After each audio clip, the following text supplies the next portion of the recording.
Assalamualaikum warahmatullahi wabarakatuh. Perkenalkan, nama saya Sela dengan NIM 4322024. Baiklah, di sini saya akan menyampaikan ataupun menjelaskan UAS kami dengan Bapak dosen pengampu Bapak Asul Harhab Ensos, yang dimana dengan bermata kuliah Public Relation.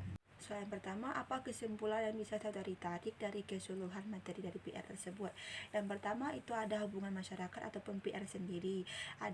Adalah upaya perusahaan untuk membangun dan memelihara hubungan yang positif dan saling menguntungkan dari berbagai pihak pemangku kepentingan sosial yang relevan tentunya untuk mempengaruhi proses bisnis. Yang dimana humas ini itu juga harus memastikan bahwa pesan ataupun informasi yang disampaikan sesuai dengan visi misi ataupun nilai-nilai dari perusahaan tersebut, serta memastikan bahwa kegiatan perusahaan memberikan kontribusi bagi masyarakat yang positif. Yang kedua itu tujuan utama dari humas ataupun public relation adalah untuk membangun serta mempertahankan reputasi positif suatu perusahaan ataupun organisasi di mata publik. Yang pertama, membangun citra positif bagi perusahaan ataupun di mata publik. Yang kedua, meningkatkan kesadaran merek ataupun pengakuan. Yang ketiga, membina dan mempertahankan strategi hubungan dengan publik, baik dengan pelanggan, mitra, investor ataupun karyawan dan pemangku kepentingan lainnya. Dan yang keempat, mengantisipasi, menganalisis dan menafsirkan opini publik.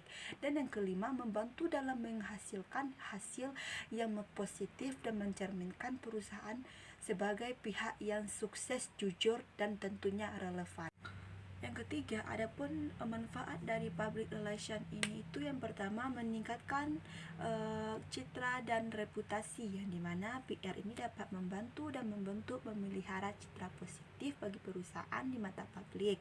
Dan yang kedua, meningkatkan kesadaran merek, yang mana melalui kampanye PR yang efektif dapat perusahaan dapat meningkatkan kesadaran dari pengenalan merek mereka di kalangan target audiens. Dan yang ketiga, membangun hubungan yang kuat. PR juga dapat membantu membangun dan memelihara hubungan yang baik dengan berbagai pemangku kepentingan, termasuk di dalamnya pelanggan, media, pemerintah, dan komunitas lokal. Dan yang keempat, mengelola krisis, dan dimana PR dapat membantu perusahaan mengelola krisis, minimalkan dampak negatif dari reputasi perusahaan. Dan yang kelima, meningkatkan kredibilitas, dan dimana liputan yang baik dapat meningkatkan kredibilitas perusahaan di mata publik. Dan yang keenam, mendukung strategi pemasaran. PR juga dapat bekerja sama dengan tim pemasaran untuk mendukung kampanye pemasaran melalui penguatan pesan dan meningkatkan kredibilitas publiknya. Dan yang ketujuh, menarik dan mempertahankan talenta.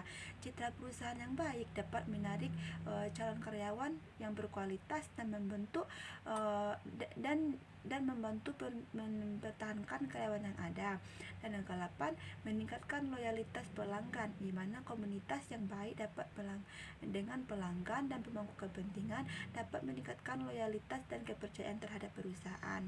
Jadi secara keseluruhan, PR dapat memainkan peranan penting dalam membangun dan mempertahankan hubungan yang positif antara perusahaan dan publiknya, yang pada gilirannya dapat berkontribusi dan keselesaian jangka panjang dari perusahaan tersebut. Soalan kedua, berikan sebuah contoh kegiatan PR yang dilaksanakan oleh lembaga perusahaan untuk mengatasi isu negatif terhadap lembaga mereka, serta apa saja langkah-langkah yang mereka lakukan untuk mengatasi isu tersebut. Di sini saya mengambil kasus krisis PR Toyota pada tahun 2010. Pada tahun 2010, Toyota menghadapi krisis besar terhadap perikanan jutaan mobil merek karena mereka masalah akselerasi yang tidak disengaja. Pada reputasi kali ini, Toyota mengambil langkah-langkah yang dilakukannya. Yang pertama itu pengakuan dan permintaan maaf. Toyota segera mengakui masalah tersebut dan meminta maaf secara publik.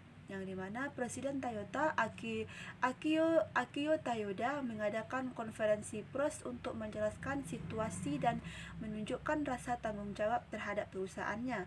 Dan yang kedua, penarikan produk, yang dimana Toyota melakukan penarikan jutaan kendaraan untuk memperbaiki masalah akselerasi. Langkah ini menunjukkan komitmen mereka terhadap keselamatan konsumen. Dan yang ketiga yaitu transparansi, yang dimana Toyota menyediakan informasi yang jelas dan transparan mengenai masalah tersebut dan melakukan langkah-langkah yang mereka ambil untuk memperbaikinya. Mereka berkomunikasi secara teratur dengan media ataupun dengan konsumen. Yang keempat, melakukan kampanye komunikasi, yang dimana Toyota meluncurkan kemampuan komunikasi yang produktif untuk mengedukasi publik tentang langkah-langkah yang mereka ambil terhadap keselamatan. Mereka melakukan berbagai saluran media untuk menyampaikan pesan ini.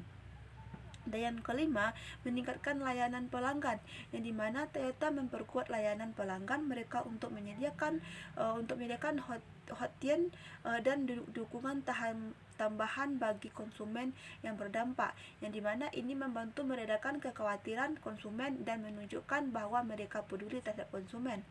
Jadi langkah-langkah yang diambil Toyota membantu memulihkan reputasi mereka dan mempertahankan kepercayaan konsumennya tersendiri, meskipun butuh waktu, transparansi ataupun tindakan cepat bagi komitmen terhadap perbaikan jangkauan panjang membantu Toyota keluar dari krisis tersebut dengan lebih kuat.